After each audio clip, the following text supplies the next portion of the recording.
Ku isi nibuze abarenga miliyari 5.44 bakoresha ikoranabuhanga cyangwa se bakoresha interineti buri munsi. Nibuze bamwe muri bo cyangwa abasaga miliyoni 177 bakoresha ikoranabuhanga rya mudasobwa, icyo tuzi nka laptop cyangwa imashini nyine mu kinyarwanda. So rero uyu munsi twabateguriye urutonde rw'imashini 10 zikomeye, zihuta, zikora vuba, zihenze, mbega izambere mu zambere kurusha izindi mu mwaka wa 2024.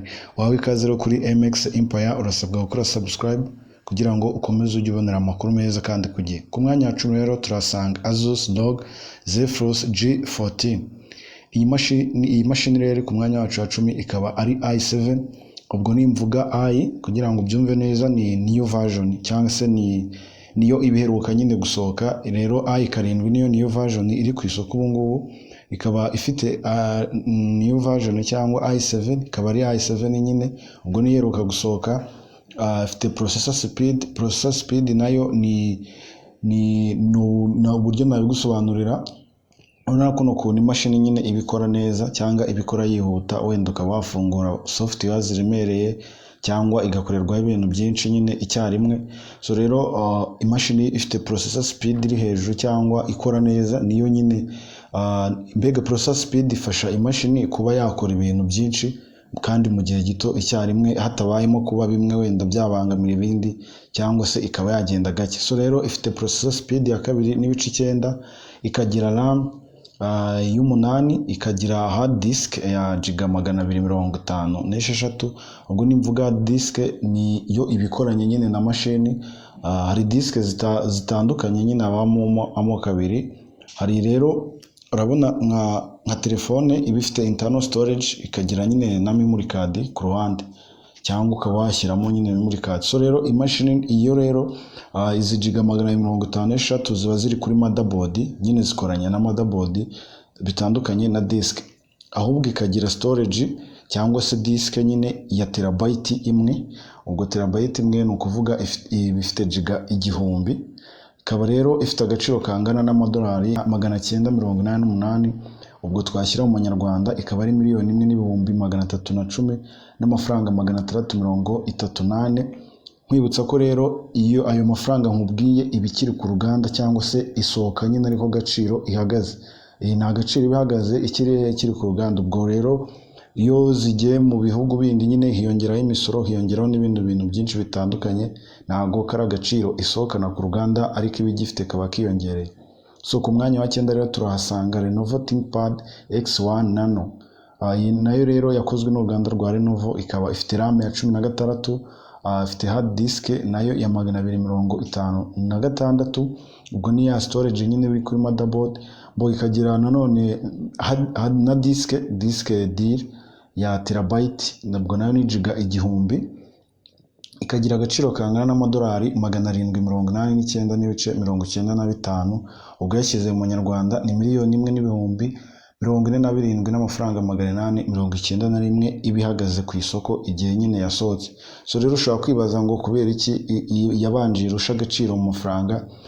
Imashini kuba ihenze nyine ziba zirutana mu mafaranga bitewe n'inganda zazikoze, ariko iyo tugiye nyine kubabwira ibiba bigize cyangwa imikorere yazo, usanga nubwo yaba ihenze ariko idakora kimwe nk'iyo irusha agaciro k'amafaranga. So rero igiciro si ngombwa kuko ni uruganda rugikora, ahubwo ikiri ngombwa ni imikorere y'imashini nyine, niho byerekana imashini ikomeye cyangwa irusha izindi imbaraga nyine bigendeye no mu mikoreshereze yayo. Niyo mpamvu rero iyabanje irusha agaciro, cyangwa murajya munabyumva ukumva nyine ibanje irusha indi iyikurikiye agaciro.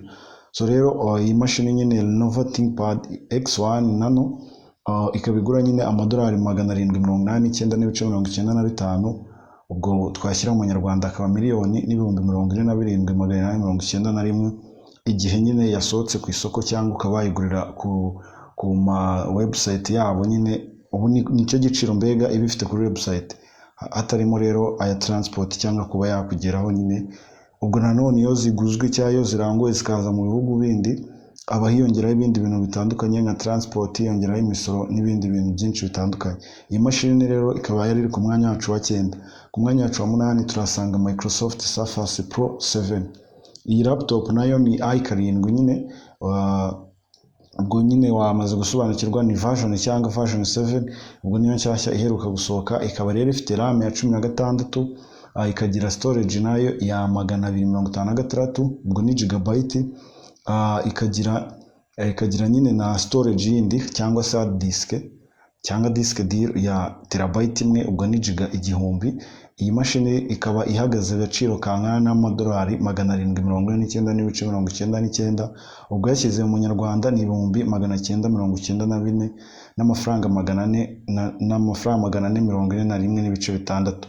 Iyo rero ikaba yari iri ku mwanya wacu wa 8. Ku mwanya wacu wa 7 rero turahasanga Dell G15. Iyi nayo ni laptop nyine yakozwe n'uruganda rwa Dell, ikaba ifite RAM ya giga 8. Iyo yambara nyine RAM zitandukanye, ishobora gukoresha giga 8 ubaye ubishaka, cyangwa se washaka ukayongerera imbaraga ikaba yakoresha giga 16. Ikaba ifite storage rero ya terabyte imwe, ikaba igura amadolari 899.99, ubwo mu Manyarwanda ni 1,144,000 ndetse n'amafaranga 147. Umwanya wacu rero wa 6 turasanga Acer Chromebook Spine 713. Iyi mashini rero ifite RAM ya 4, ikagira processor y'8, ikagira hard disk nyine ya giga 64, ikagira storage ya terabyte imwe.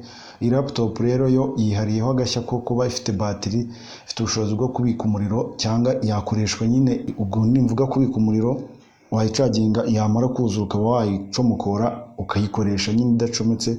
So rero ifite ubushobozi bwo kuba yamara amasaha 10 n'iminota 30 iri gukoreshwa akazi nyine gasanzwe cyangwa iri gukora, ariko idakeneye kugira gute, idakeneye umuriro nyine. Ifite battery rero iresista amasaha 10 n'iminota 30. So rero iyi mashini nayo ni i5, ni i5, ubwo nyine niyo baba baheruka bo gusohora. i7 zayo zasohoka, ikaba rero igura amadolari 699.99, ubwo yashyira mu Nyarwanda ni 928 n'amafaranga 792. So ku mwanya wacu wa 5 rero turasanga HP MVX 360. Iyi mashini yakoze mu mwaka wa 2020, ikorwa n'uruganda rwa HP. Iyi laptop rero ikaba ifite RAM ya 16, ikagira hard disk ya giga 512, ubwo ni ya disk nyine cyangwa se ni ya space biri kuri motherboard niko nabivuga. Ubwo ibikoranye nyine na mashine, urabizi ko disk dire yo ushobora kuba wahindura ukayicomokora cyangwa ukayikuramo nyine ukayihindura. So rero iyo tuvuza hard disk, iyo iba ari intano nyine ibikoranye na motherboard yayo. Ikagira rero hard disk ya giga 512, ikagira storage ya ubwo disk isanzwe nyine ya terabyte, ikaba igura amafaranga angana n'amadolari 835, ubwo washyira mu Manyarwanda akaba 1,107,838. Ku mwanya wacu wa 4 rero turasanga LG Gram i7. Ni i7 nyine cyangwa verisiyo ya 7. Urumva ni nabo niyo baheruka gusohora nyine, niyo version yawo nshyashya baheruka gusohora. So rero LG Gram i7 ikaba ifite processor ya 16, ikaba ifite RAM ya 16, ikagira processor speed ya 2.2, ikaba ari i7. Ikaba rero ifite storage ingana na terabyte. Iyi laptop rero nayo ifite ubushobozi cyangwa ifiteho agashya kuko battery yayo nyine ishobora kuba yamara amasaha 11 cyangwa amasaha 11 ikora idacometse cyangwa itongeye gukenera umuriro. Ubwo ni resistance nyine ya battery yayo, ishobora kuba yamara amasaha 11 igihe wayicaginze kuzura, wayikoresha amasaha 11 iri ukenera kongera kuyicomeka. Iyi mashini rero ikaba igura 1,280,000 ndetse n'amafaranga 546. So rero ku mwanya wacu wa 3 turasanga Dell XPS 13. Nayo ni mudasobwa yo mu ruganda rwa Dell, ikaba ariyo iheruka nyine gusohoka cyangwa ikaba ariyo version nshyashya. So rero ikaba ifite RAM ya 16, processor ya 4.8, ikagira ndetse na storage ya 512. Ikaba ifite nyine resolution ya 920 ku 1200 pixel, ubwo nyine muhita mubyumva ni big resolution yayo. Turabwo tugeze hano muri screen yayo nyine mu kirahure, ndetse ikaba ifite screen display. Ubwo nakubwira nyine nk'ikirahure cyayo ukuntu kiba kimeze. Ikaba rero ari inch 13 n'ibice 4, ikagira storage disk ingana na terabyte 2, ubwo ni giga nyine ibihumbi 2. Ubwo iyo yakira nyine giga terabyte 2, ya disk nyine ihindurwa cyangwa ushobora kuba wayikuramo ukayishyira mu yindi mashini cyangwa ukaba wagura indi mu gihe yagize ikibazo. Ikaba ifite agaciro kangana n'1698, ubwo ni amadolari nyine, amadolari 1698, ubwo washyira mu Nyarwanda ni 2,243,000 ndetse n'amafaranga 462, ubwo waba uyashyize mu Nyarwanda. So rero ku mwanya wacu wa kabiri turasanga HP Spectra X36014 yakozwe n'uruganda rwa HP. Nayo laptop nyine ifite ubushobozi bwo kuba yamara amasaha 10 ikora idacometse, cyangwa igihe wayicaginze ikaba yuzuye ushobora kuyikoresha amasaha 10 utongeye gukenera gucaginga cyangwa kongera gukenera umuriro. So rero ikaba ifite screen ya 3x2, ubwo kugira ngo ubyumve neza nyine ufashe wenda ufata nka telefone yawe uyitambike, cyangwa se ufate wenda metero 2 kuri 3, ubwo nyine uhita wumva ukuntu bimeze nka rectangle. Yes. So rero ubwo niyo ni aspect ratio yayo nyine ni 3x2. Bo ino HP nyine, ino HP rero Spectra X36014 ikaba ifite agaciro kangana na 1,576,000 by'amanyarwanda n'amafaranga 410. Ikaba rero ifite processor ya 7, ikaba ifite storage ya terabyte 2, ubwo ni ya storage nyine ya disk. So rero ku mwanya wa mbere turasanga Apple MacBook Air M1 2020 cyangwa se 2020. Laptop rero yakozwe mu mwaka wa 2020, ikozwe n'uruganda rwa Apple. Ikaba ifite processor ya M1, ifite storage ya terabyte 2, ifite RAM ya giga 8, ndetse ikagira na internal storage cyangwa nyine iriya storage yo kuri motherboard ya giga 256. Ikaba rero ikoranye nyine, ubwo izo storage tuvuze zo giga 256 ziba zikoranye niyo mashini, zo ntabwo zihinduka nka kuriya dukoramo disk. So rero iyi laptop ihenze cyane kandi ikomeye, battery yayo ifite ubushobozi bwo kuba yabika umuriro wakoresha nibuze amasaha 17 yose, hafi iminsi 2. Igihe wayicaginze ukuzura nyine ushobora kuyikoresha amasaha 17. Ibyo waba uri gukora byose, ibyo yaba irimo gukoreshwa byose, yamara amasaha 17 nyine igihe yuzuye, itongeye gukenera ko uyicaginga cyangwa utongeye gukenera umuriro wo muri charger nyine. So rero iyi mashini ikaba ifite resolution ingana 2560 ku 1600, ubwo ni screen resolution yayo. Urumva nyine ko iba ikomeye cyane kandi ikoze neza. So rero ikaba ifite ikoranabuhanga, wayikoresha nyine wenda urabona imashini ziba zifite amakamera, zifite amarekoda.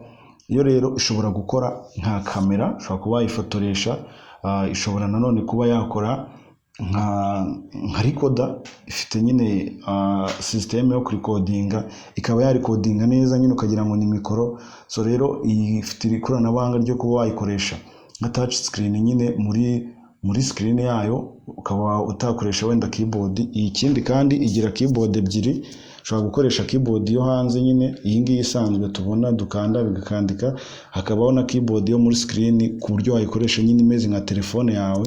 So rero ikindi, iyi mashini ikaba ifite touch ID, ubwo buryo bwo gukuramo nyine password, ikaba ikoresha fingerprint sensor. Ubwo nyine gukuramo password ni nka telefone zino smartphone, ushyiraho agatoki wenda cyangwa se bitewe nyine na password washyizeho. So rero ikaba ikoresha nyine fingerprint. Ubwo nyine mu gihe uri gukuramo password ukenera fingerprint, nyine bikoresha fingerprint. Ikindi wamenya ko iyi mashini rero ni imashini ihenze kandi ikomeye cyane nyine. Ikaba ifite agaciro kangana n'1,299, ubwo ni amadolari 1,299. wayashyira mu manyarwanda akaba 1,1,706 n'amafaranga 388. So rero ngizo imashini za mbere nyine zikomeye, zihuta cyane, zikora neza cyane kurusha izindi zo mu mwaka wa 2024, cyangwa se kugeza ubu nizo mashini zikomeye zihuta cyane kurusha izindi mu mwaka wa 2024. So rero bajya gukora urutonde, ikintu bagendeyeho cyangwa amakuru nyine twahawe ikintu cya mbere bagenderagaho ni imikoreshereze cyangwa imikorere nyine y'imashini, bagafata izo mashini zose bakazihereza tasike zingana, yirandinze imbere cyangwa iyisoje imbere nyine bagendeye ku bipimo byayo, bakareba ayo madisike, bakareba izo rame, bakareba izo processor zayo, byose nirwo rutonde rero nibyo bintu nyine bagendeyeho by'ibanze bajya gukora urwo rutonde. Naho ibyo kuba zirutanwa agaciro ugasanga nk'iya mbere wenda iya gatatu yirusha agaciro cyane ko ino mashini ya Dell XPS 13 niyo ihenze kurusha izindi zose zirimo hano, ariko ugasanga iri ku mwanya wa gatatu. So rero kubera nyine ari izo mu nganda zitandukanye, buri ruganda rushyiraho igiciro cyarwo bitewe n'uko rubishaka, ariko in general imashini nyine zihuta zikora neza cyangwa zikomeye kurusha izindi uko runo rutonde rutondetse niko bimeze. Rero urwo rwa rutonde rw'imashini 10 zikomeye zihuta kandi zikora neza mu mwaka wa 2024 cyangwa ziri ku isoko kugeza ubu za mbere nyine kurusha izindi ku isi. So rero ubaye ukeneye kugura mudasobwa nawe wareba nyine uhitamo muri izo ngizo, ukaba wagenda uzi nyine n'ibyayo, uzi n'impamvu ugiye kuyigura. So rero reka ngushimire twabanye muri iki kiganiro, usabwa gukora subscribe. Ciao ciao.